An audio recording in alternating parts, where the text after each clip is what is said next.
में सेना की भूमिका थी। बांग्लादेश में कई बार सेना सत्ता पलट का खेल करा चुकी है।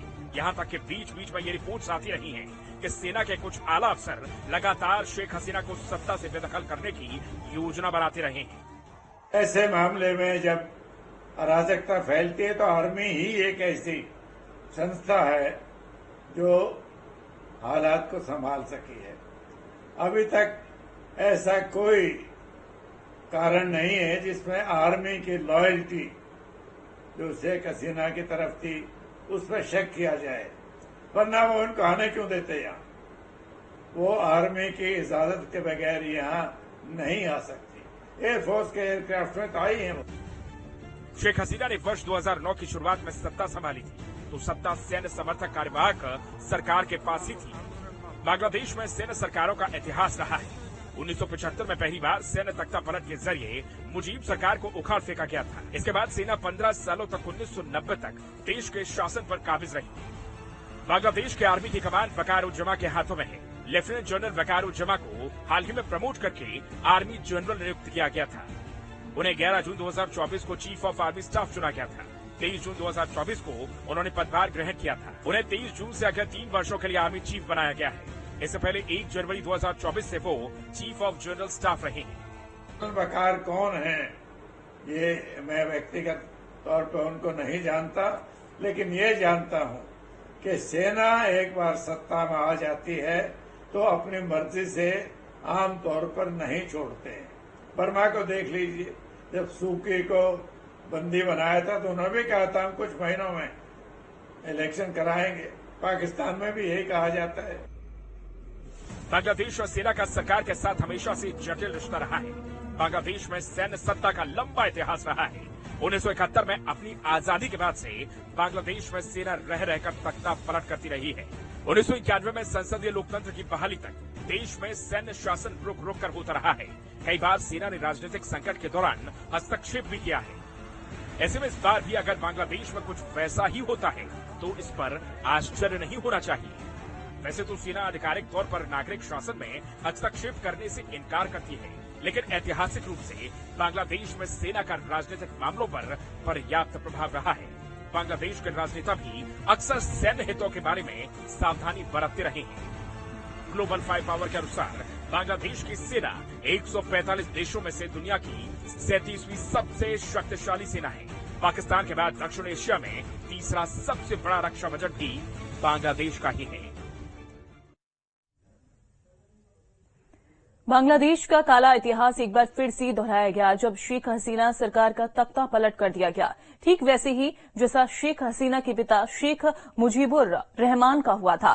इस बार जब आंदोलनकारी पीएम आवास में घुसे तो उन्होंने बांग्लादेश के संस्थापक शेख मुजीबुर रहमान की मूर्ति को भी तोड़ डाला।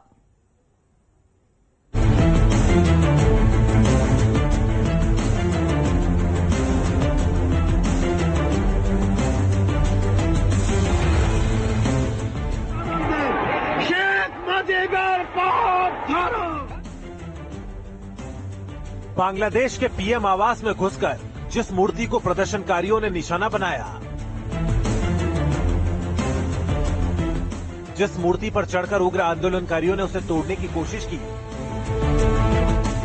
यह मूर्ति है शेख हसीना के पिता मुजीबुर रहमान की।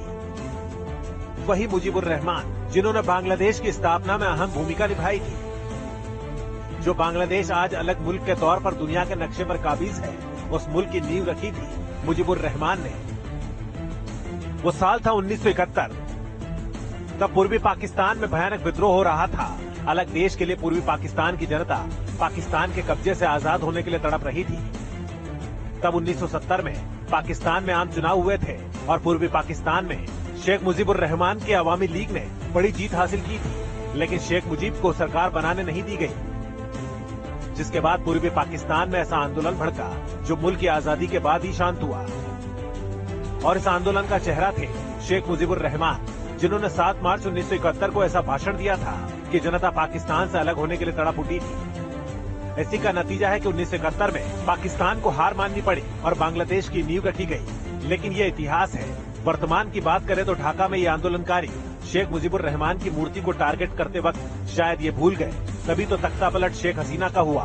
सत्ता शेख हसीना को छोड़नी पड़ी, लेकिन प्रदर्शनकारियों ने जिस तरह शेख मुजीबुर रहमान की मूर्ति को निशाना बनाया, उसने इतिहास के उन पन्नों को फिर जिंदा कर दिया, जब शेख मुजीबुर रहमान को न सिर्फ सत्ता से बेदखल कर दिया था, बल्कि उनकी हत्या तक कर दी थी। वो दिन था 15 अगस्त 1975। उस वक्त बांग्लादेश में ऐसा कोई आंदोलन नहीं भड़का था, न ही आवाम सड़क पर उतरकर शेख मुजीबुर रहमान का इस्तीफा मांग रही थी, बल्कि उस वक्त सेना ने तख्ता पलट की साजिश रची थी। उस वक्त मुल्क में सैनिक विद्रोह भड़का था, जिसका नतीजा ये हुआ कि शेख मुजीबुर रहमान को न सिर्फ सत्ता से उखाड़ फेंक दिया गया, बल्कि पूरे परिवार के साथ उनकी हत्या कर दी गई। कुछ हथियारबंद लड़ाके शेख मुजीबुर रहमान के घर में घुसे और शेख मुजीबुर रहमान के साथ उनकी पत्नी और 3 बेटों को मार डाला था।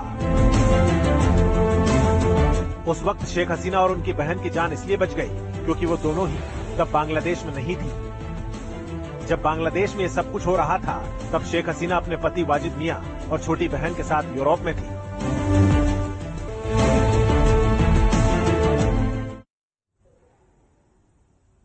शेख हसीना बांग्लादेश छोड़ चुके हैं। सोशल मीडिया से लेकर दुनिया का एक तबका इसे छात्रों का आंदोलन करार दे रहा है, लोकतंत्र की जीत बता रहा है। लेकिन एक कट्टरपंथी गुट के इशारों पर हुए प्रदर्शन क्या वाकई लोकतंत्र के लिए आंदोलन करार दिए जा सकते हैं? इसी वजह से शेख हसीना के तख्ता पलट के पीछे साजिश की बू आ रही है। कई लोग शेख हसीना के चैप्टर को छात्रों का आंदोलन नहीं बल्कि विदेशी ताकतों का जाल करार दे रहे हैं।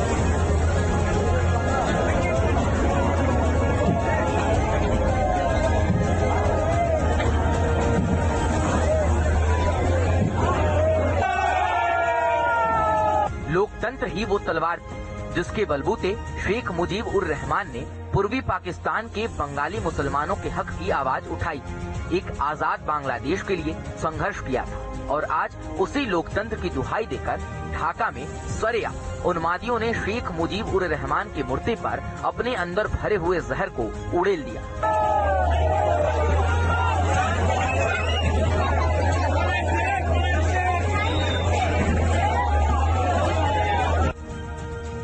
शेख हसीना के खिलाफ जो हिंसक प्रदर्शन हुए, उनके मुख्य तौर पर 3 किरदार थे। पहले छात्र, दूसरी बीएनपी यानी खालिदा जिया की पार्टी जिस पर भ्रष्टाचार जैसे आरोप लगे हुए हैं, और तीसरा किरदार है जमात-ए इस्लामी जो अपने कट्टरपंथी विचारों के लिए दुनिया भर में बदनाम है।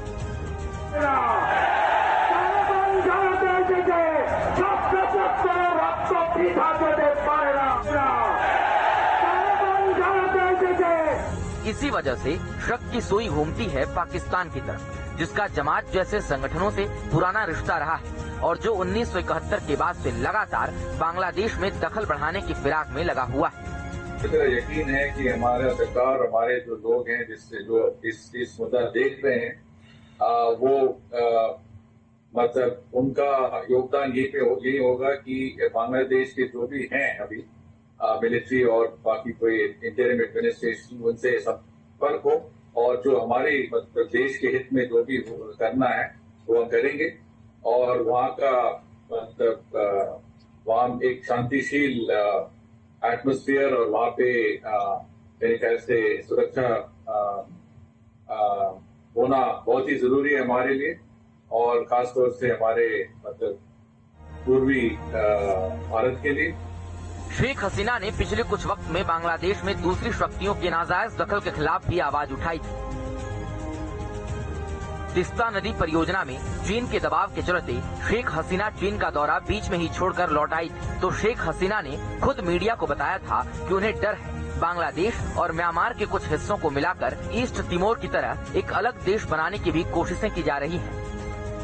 तकरीबन 2 महीने पहले शेख हसीना ने एक इंटरव्यू भी दिया था जिसमें उन्होंने अपने खिलाफ हो रही साजिशों की तरफ इशारा किया था। इस इंटरव्यू में शेख हसीना ने साफ कहा था कि एक देश उनसे बांग्लादेश में एयरबेस बनाने की मांग कर रहा है, जिसकी एवज में उन्हें चुनाव में जीत या आश्वासन दिया गया था। तो क्या वाकई कोई देश शेख हसीना को अपने रास्ते से हटाना चाहता था और इसके लिए बांग्लादेश में मौजूद राजनीतिक विरोधियों और कट्टरपंथियों का सहारा लिया गया?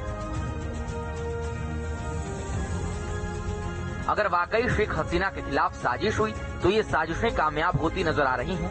बांग्लादेश में फैले उन्माद ने एक ऐसे नेता को खुद से दूर कर दिया जिसने आर्थिक रूप से मजबूत बांग्लादेश बनाने के लिए पुरजोर कोशिश की थी, बांग्लादेश की आर्थिक तरक्की को रफ्तार दी थी।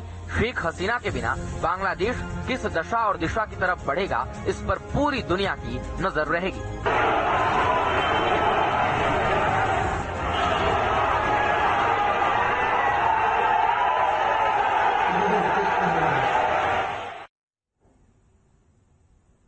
बांग्लादेश में तख्ता पलट के बाद